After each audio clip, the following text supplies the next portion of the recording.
Yes. How we all doing today? My name is Nick Harkson. I'm back. It's Tuesday. I'm here every single Tuesday. This is Touchdown Detroit Lions over here on Syndicate Sports Detroit.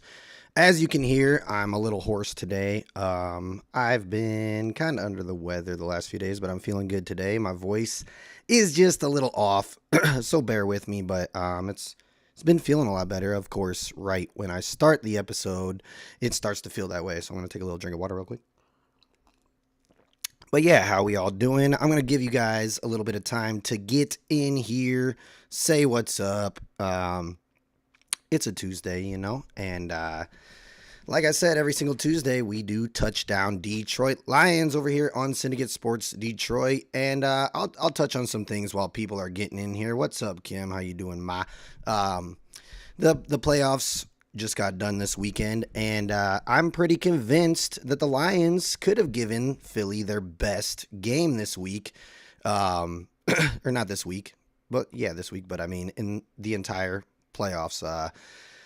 San Fran got a little bad rep losing their starting quarterback, but you know, that's just how the game goes sometimes. But I feel like the Lions could have given Philly their best game in the playoffs, but shoulda, coulda, woulda. Anyways, we will talk a little Philly talk since we're talking about that. Two former Detroit Lions who are great defenders for us are good. But I'm talking about Ndamukong Suh and Big Play Slay get a chance to play for the Super Bowl. Of course, Suh's already won one with Tom Brady.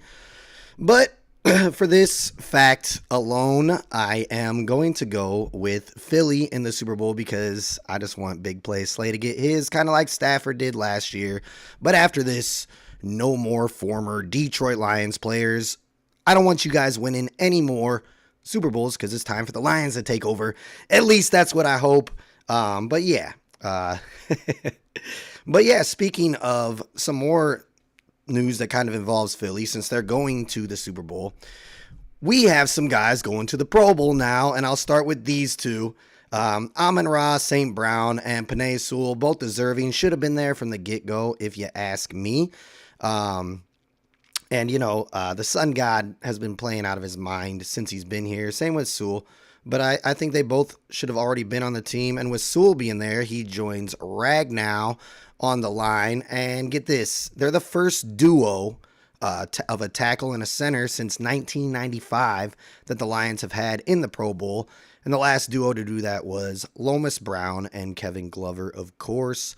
But yeah, the last guy, I'm saving it for last, that's going to the Pro Bowl, and deservingly so, is our quarterback, JG16, Jared Goff. Congratulations to all the guys who went. But I'm hoping that Jared Goff in the Pro Bowl now ends all discussion of drafting a quarterback of the future with one of our first few picks. I think it should have been ended a long time ago. He had a great year. He had a career year here in Detroit, and he's only 28 years old. I've mentioned this a bunch of times. But I just hope that this ends the draft talk of getting a quarterback with one of our top picks. We have a Pro Bowler. So let's just move on with him. Maybe get a quarterback next year or a backup, address the backup later in rounds or in a later round. But we're going to talk draft talk here in a little bit. So moving on, I just think it's cool that we got some guys in the Pro Bowl, which is awesome. Um, we got some new news. According to ESPN's Dan Graziano, the Lions are set to hire tight ends coach from the Arizona Cardinals, Steve Hyden, to become our tight ends coach. He's got a lot of experience in the league. He's played 11 years. He played for the Cleveland Browns, and he's coached 10 years in the league with the Arizona Cardinals. He coached under Bruce Arians. He's got some experience. He was a special teams coach. He was an offensive line coach, and now he's a tight ends coach, and he's coming over to be our tight ends coach. But what does that mean for the guy who we just had there? Tanner Engstrand, he might be moving on, or we're going to upgrade him. We kind of upgraded him last year as well. So maybe he's getting a promotion or maybe he's moving on to another team. I don't know what it means, but I know that we're bringing over Hayden from Arizona, and maybe we're grooming him to be the next offensive coordinator after Ben Johnson leaves. If he ever does, I hope Ben Johnson stays as long as DC does. That would be amazing. But we'll see what happens there. I'm gonna say what's up to people here real quick. What's up, Patty Grimes? What's up, B Sandy? Yes, Chris X. What's going on, y'all? I'm just curious to see what we do there with our old tight end coach, Engstrand. I don't know how to pronounce that. Tanner. It's just kind of weird that we're bringing in a tight ends coach when we already had one. But it's all good. It's all good. I'm with it. I trust the coaches. And once again, Dan Campbell following in the suit of his style, hiring a former coach or a former player to be a coach. But all right, we have some big news that hit last week. And like I said, for the people just getting in here, I'm sorry. I'm coming off of a little illness, so my voice isn't all the way back, but I'm grinding with you guys. I'm here. I'm doing my best. It was working fine earlier, of course, right when I started the stream. Kind of got a little bit more raspy, but I hope you guys rock with me. But yeah, some big news that happened last week. Jalen Ramsey, apparently we are one of 4 teams that might be pursuing Jalen Ramsey in a trade. I touched on it a little bit. I personally think that he is a great player. I think that he's a great defensive back. I think he could do wonders for this defense, but I also think that he has a big ego and he knows he's a great player. So he's going to want a big contract for the next team that he's going to. And I think that, the Rams are going to want something big in return as a trade. I don't want to spend a lot on him. I don't want to give them a first-round draft pick. I think we could get a corner of the future because there's a plenty of good corners in this draft right now. I think he is a dynamic player, but I think he's going to be looking for his next team to maybe be the team that he retires with, maybe get a 5-year deal. And I just don't think that Jalen Ramsey has 5 great years left in him. No disrespect. I think that he definitely still has good years of football left. And I think he can definitely help this defense. And I did say we need a veteran presence in the DB room. But I just think he's going to be too expensive. And I think that we just need to stay the course, get a young guy of the future instead of somebody who might dwindle down and cost us too much money. That being said, I still do think we need to go get out and get a veteran DB just to help our young guys, But I do want us to address cornerback, especially in the draft. Now, we have not gone crazy in free agency yet, and we do have potential to get some money if we cut some guys, and I'll talk about that more as well. But as of right now, we have the 13th most cap in the league. And, if we did free up some money, I would be shocked if we went and got Ramsey, but I would not be upset, unless we spent too much on him, but because I know he could help us out, but it would definitely surprise me big time if we went out and got him. All right. Here we go. I'm going to get into some draft talk. We're going to get into some draft talk. Eagles get a top 10 pick just because of trades that they made with other teams in the past. It has nothing to do with how they played this year. It's with how the team that they traded with played this year, which was not very good. And that's why they get a top 10 pick. But yeah, I'm just answering that question real quick for you guys. But yeah, all right, draft talk. Saw some mocks, saw a bunch of mocks. These things are all over the place. They're each one I see us getting.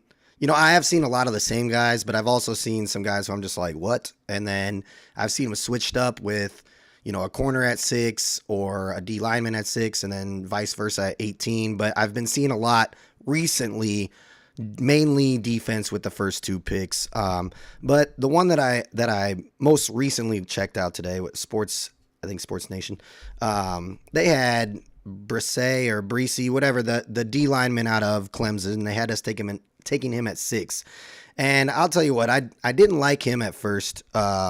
I don't know why. I just thought there was more dynamic players to get at 6. It's not that I don't like him. I just don't like him for a pick at 6.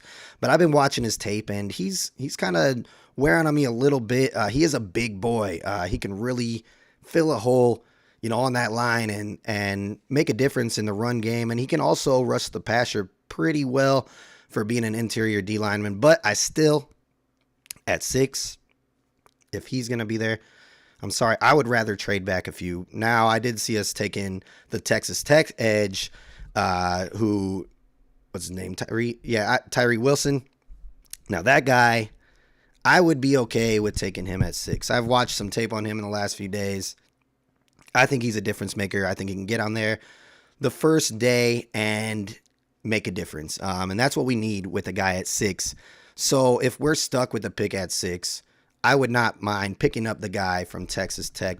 But if it is down to the guy from Texas Tech or a corner, definitely Texas Tech. I want to go D-line first or edge. That's what I would prefer. There are some great corners there, but I think that we can land a good corner at 18 still. I think they'll slip, and I think that the D-line is just more of a need. Obviously, I would want Carter from Georgia. I don't think he's going to drop that far, but or Will Anderson. But if either one of those guys get to us, I think we got to take them. Other than that, I like the guy from Texas Tech at 6. And if we don't get one of those guys, I think if we can, trade back slightly. Not too far. I don't want to go out of the top 10, obviously, but that might have to happen if we trade with Tennessee, go to 11. But I think that it would be, beneficial to pick up a few more picks this draft and just to trade back a few picks, and I think we could still get our guy with just going back a couple. But here we go. There is, I do see, if no good edge, then 2 corners. There are some good corners, and that's what I'm about to get into right now. At 18, they have us taking a corner in most of them. I have seen us taking a corner at 6, which I'm just, I don't personally want to take a corner in the top 10 just because of how it's worked out in the past for us specifically. Sauce Gardner for the Jets is turned out to be great. Or he's turning out to be that way. Deion Sanders back in the day was top 10, number 1. So, I mean, it's once in a blue moon that you hit on a top 10 cornerback who's going to pan out to be one of the best in the league. And I think, look what happened with Okudah drafting him at 3. I love the guy. Don't get me wrong. He does have another year to prove that he's worth that number 3 pick. But I just don't want to get a corner in the top 10 if possible. But I'm gonna break down these corners that I saw them having us take. And, they had us projected to take in these mocks. They had us getting Witherspoon out of Illinois, Gonzalez from Oregon. I saw Ringo. I saw him at 6 and 18 from Georgia. And then I also saw Joey Porter Jr. Now, after watching some tape, I absolutely love how Witherspoon plays. He's physical. He's a sure tackler at corner. He comes flying in almost every single game. He's making a huge hit. I think he really fits the Dan Campbell style, and he's also a good cover corner. I just think that the way that he plays would fit the Lions great, and it would be cool to see him and Kirby link back up. Now, Gonzalez is another solid corner out of Oregon. He's got good speed. He's got good size. Definitely more of a coverage type corner. But this guy can make some insane plays on the ball. Just saw it on his tape, just coming out of left field, out of nowhere, and coming and picking it off. And, once he does pick it off, he has a good chance of taking it to the house. I think the only question that I saw, at least from like the analysts, whatever, was there a question in his tackling. But from what I saw, it looks like he's a decent tackler, pretty good tackler too. But Keely Ringo, another great coverage guy who can make a big play. If he picks the ball off, he can run it back. The thing that I liked most about Ringo, what I saw in his tape, was he had a lot of 50-50 balls that he was breaking up, or he was even going up and intercepting these. And I think that's huge. And he was going up against, obviously, some of the top wide receivers in college football playing in the SEC.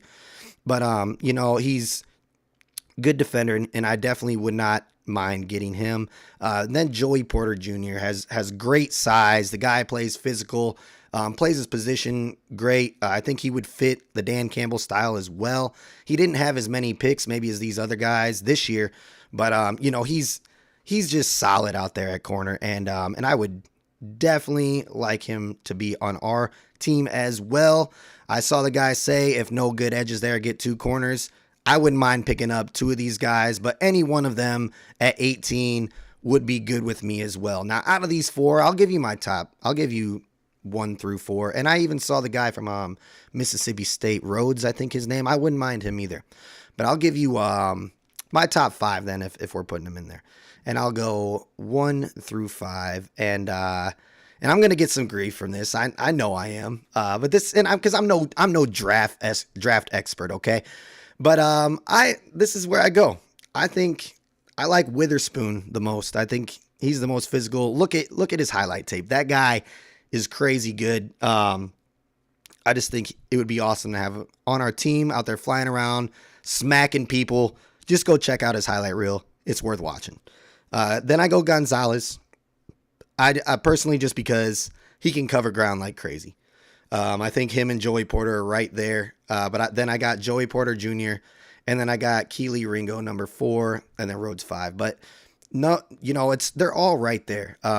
They definitely play. They have their own style of play. So it's really up to what Dan Campbell and Brad Holmes want. But I think that if we land one of these guys or 2 of them, like somebody said here in the comments, I think we'd be sitting pretty good. I think all of them are ready to play NFL football. I like I said, Witherspoon is my top guy, my favorite, but I would be happy with any one of them. I'm going to look into the comments real quick. Yeah, Forbes from Mississippi State. Yeah, he's good. I would not mind him either. I kind of forgot about him when I was talking here at the beginning, but he's a good player, and I just watched his tape today too. I wouldn't mind him at all. Here we go. Fresh and fly. I think Detroit should take Brisset, Witherspoon, or Gonzalez, Trenton Simpson, and a right guard with our first 4 picks. If we could land those first 3 that you said, well, Brisset, Witherspoon, or Gonzalez, one of those 2, and then Trenton Simpson, that would, I do kind of see Trenton Simpson falling to the second round. That would be a great pick. I don't know about getting 2 guys from Clemson, but they're gonna have chemistry, so who cares? Yeah, throw them in there. Yeah, those would not be bad picks at all. I did see that in another mock they had us taking Sewell's younger brother with our first pick in the second round. I wouldn't mind that. He's not a bad linebacker. If he's got the motor even close to what his brother has, then he's going to play hard and he's going to go out there and work for you. But don't just get him just because of the story for the brotherhood. You know what I mean? Get him because of his talent, which I think he is talented. I also saw in that same mock, they had us taking Laporta, the tight end from Iowa, with our second pick in the second round. And, he's a good tight end. He can block, he can catch. I just don't know if I want to go tight end that soon. If we're going to go tight end, I think he's going to be there in the third, maybe not, but I think we could get a good tight end in the third, maybe even later rounds. I like defense, or if we're going to spend it on offense, get another offensive lineman, whether it's the best tackle available and work him into a guard position, or, get him ready for if we have an injury, or potentially replace Taylor Decker in the future. But just tight end, I think we can get a little bit later. All right, I'm gonna go in here back into the comments. The value at number 6 will be at QB if the Lions pass on the opportunity to develop Richardson under Goff. They need to trade the pick. I just I don't want to take a QB this year. I do agree with trading the pick back. I want to get more picks. I want to trade the pick, but Goff's Pro Bowler. We could develop a quarterback this year under him. I don't know if Richardson's the guy.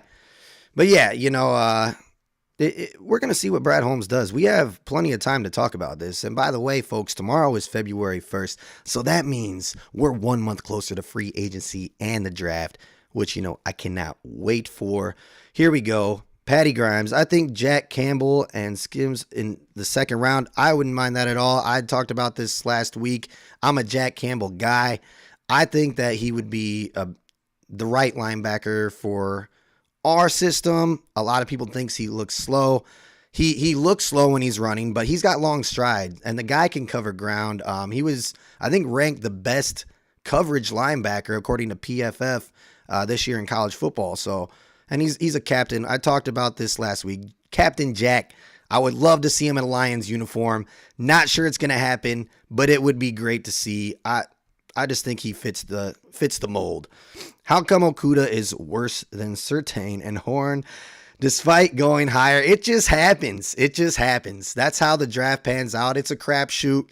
You got to get lucky. And I think Brad Holmes has a little bit more than luck on his side. He knows what he's doing when he's analyzing these players. And he does have a lot of pressure this year on him because he's done so well in the past drafts. But, I think that he's going to hit at least on a few this year. I don't know if it's going to be as crazy as the last few years, getting 5th and 6th round guys who are coming out and starting for you and making a huge difference, setting sack records in their first 6 games and whatnot. But, I do trust in Brad Holmes. And before, I think the Okuda problems was more of a Bob Quinn and Matt Patricia era, the Quinn Tricia era. I'll leave it at that. And I love Okuda, though. Don't get me wrong. I think he has a lot to prove this year if he wants to stay with the Lions. But I think he made a major improvement from his Achilles injury this year. And he was playing out, he was playing his butt off until he got sick. And then that kind of lingered with him the rest of the way.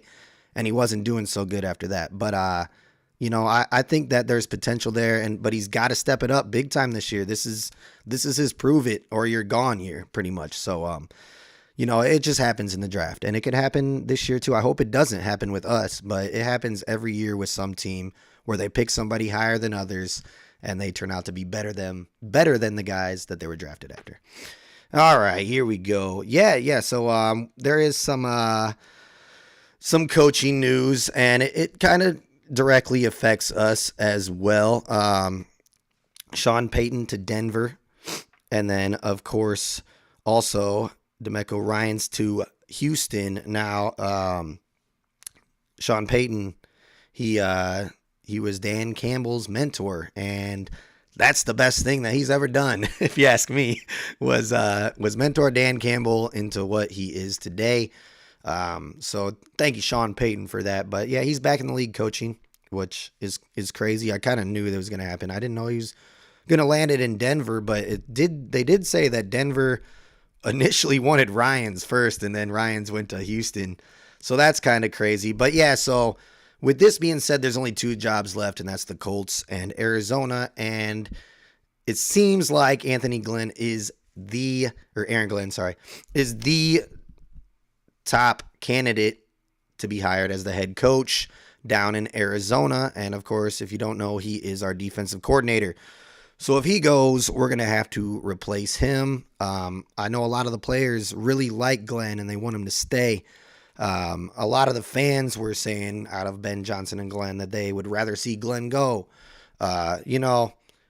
He came around at the end. At the beginning, it wasn't the best. We were struggling big time.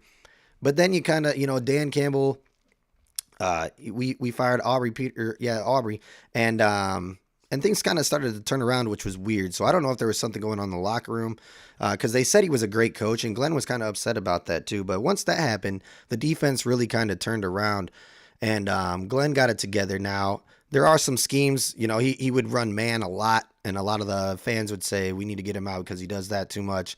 But he started to switch it up, and I think, it is a young defense, so they were still learning. If he is around another year, I think that the defense is going to improve tremendously. They're all getting used to his system, the younger guys.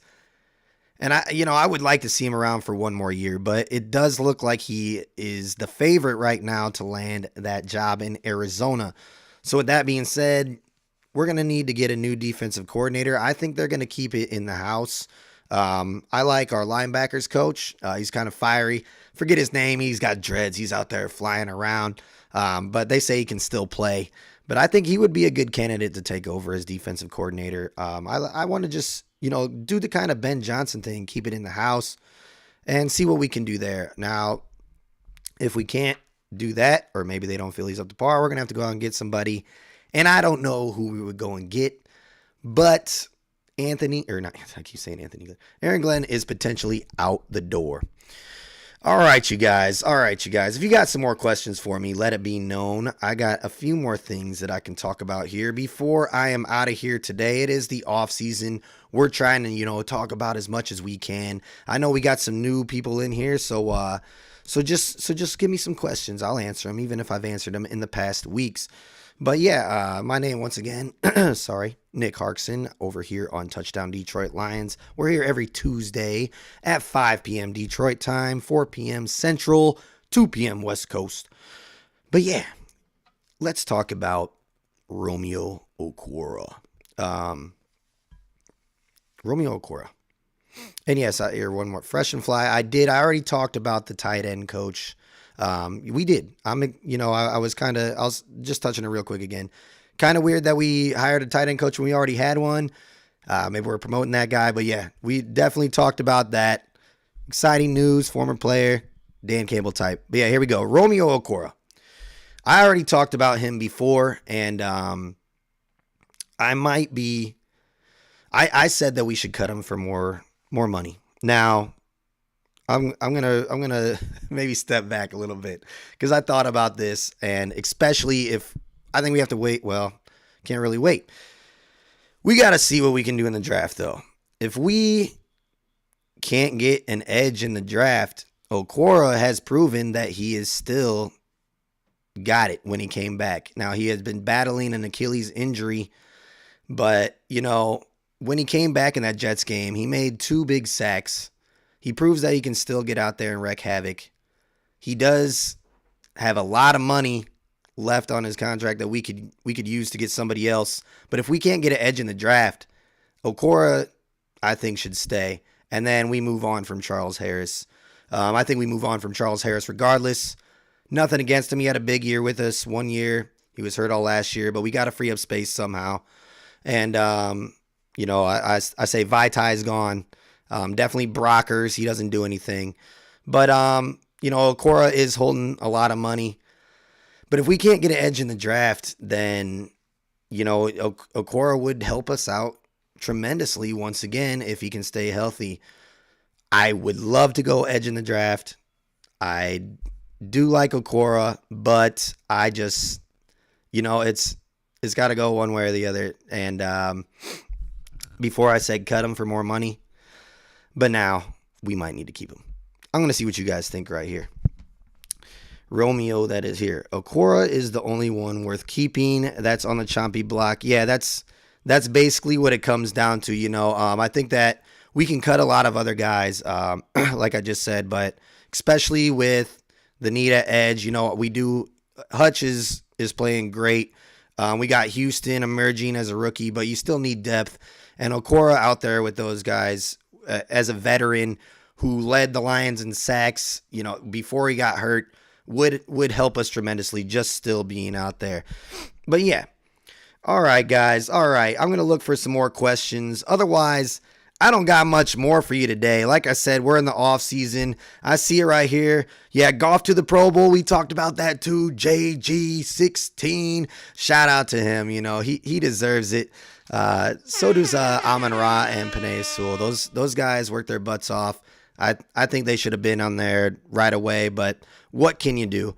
But this is some other news, kind of, it's not directly involving the Lions, but it is around the NFL and around the NFC North, is that the Packers apparently, according to a source, are more interested in moving on from Rodgers than bringing him back.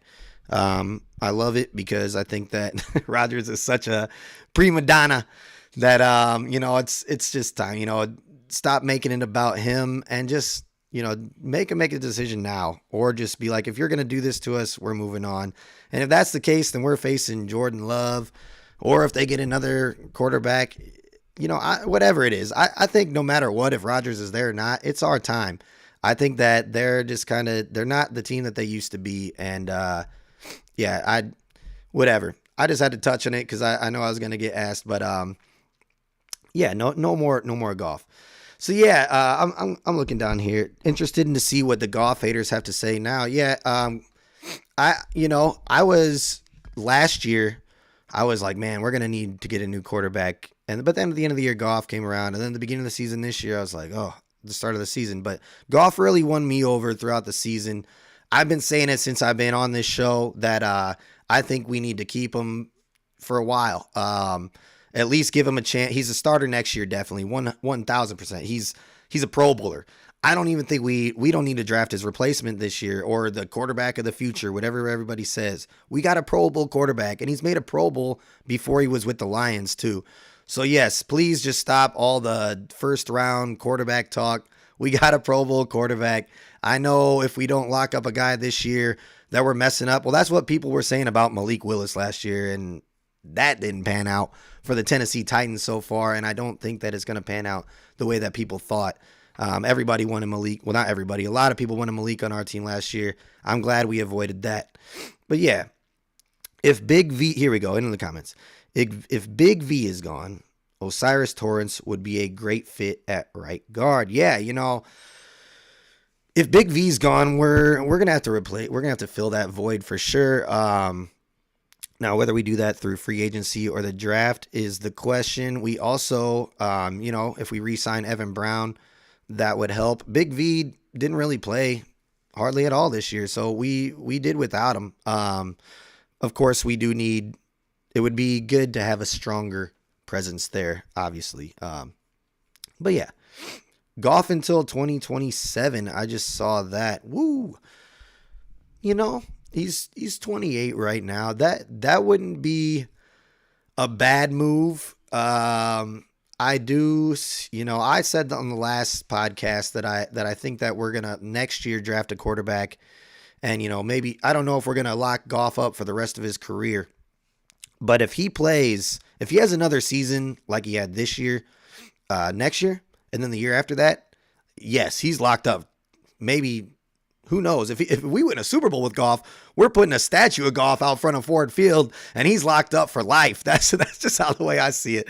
Well, probably not. We need to keep on trying to win more Super Bowls, but we could with Goff. But I'm saying if whoever wins the Super Bowl for us, and they're the quarterback at the time, or whoever's our dominant player, they're definitely getting a statue outside of Ford Field. But Goff till 2027, if he can keep playing out of his mind, I would not mind it. I don't know if he's going to be able to keep this up once if Ben Johnson eventually moves on. Goff it seems like he needs a year to get into the system or a little bit of time to get accustomed to a new system. So as long as they keep the same system in place and maybe just get a new play caller, then I can see him continuing to have success as a quarterback in Detroit. But if he has to learn a new system every few years, I don't know. I don't know if he's the guy.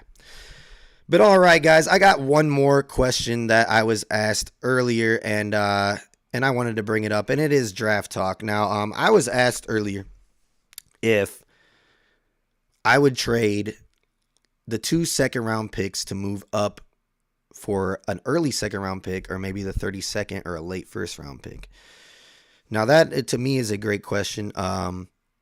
I personally would not do it unless we absolutely love the guy and it's somebody who drops out of the first round who shouldn't have, and we can go up and steal. That is a need and can start day one. They need to be able to start day one if we're trading away our 2 second-round picks.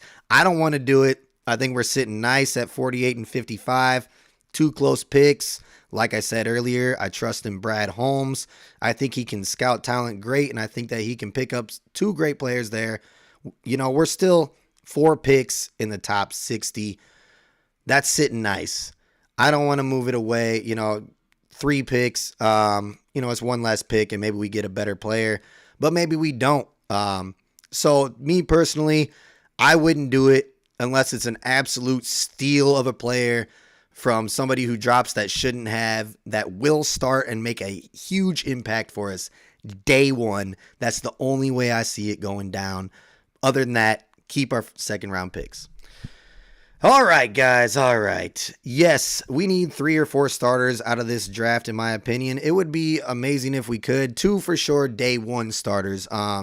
We had a few last year. Hutch, Rodrigo started right off the bat. It would have been nice to have JMO off the bat and whatnot, and even Houston if he could have developed right away. But the thing that happened was Houston came along at the end. I think that we are going to get some guys who come out there, and you're going to see some guys from last year who we drafted last year who are going to take a major step forward. Like I think Pascal this year coming in 100% healthy is going to make, I think he's going to help out the defensive line big time. But with that being said, we definitely need our first round picks to start for us day one. And like you said, 3 to 4. I would love to have 3 to 4 playing full time by like week 3. But yeah, I don't have much more to say, guys. That's gonna do it for me today. We got the off season coming up. We have a few months to go, and we're gonna have to keep rolling along here. So I'm gonna save some subjects for next week. I got a lot to talk about still, but I appreciate you guys. Keep me busy here in the comments today, and until next Tuesday, everybody. My name is Nick Harkson with Touchdown Detroit Lions over here on Syndicate Sports Detroit. Peace.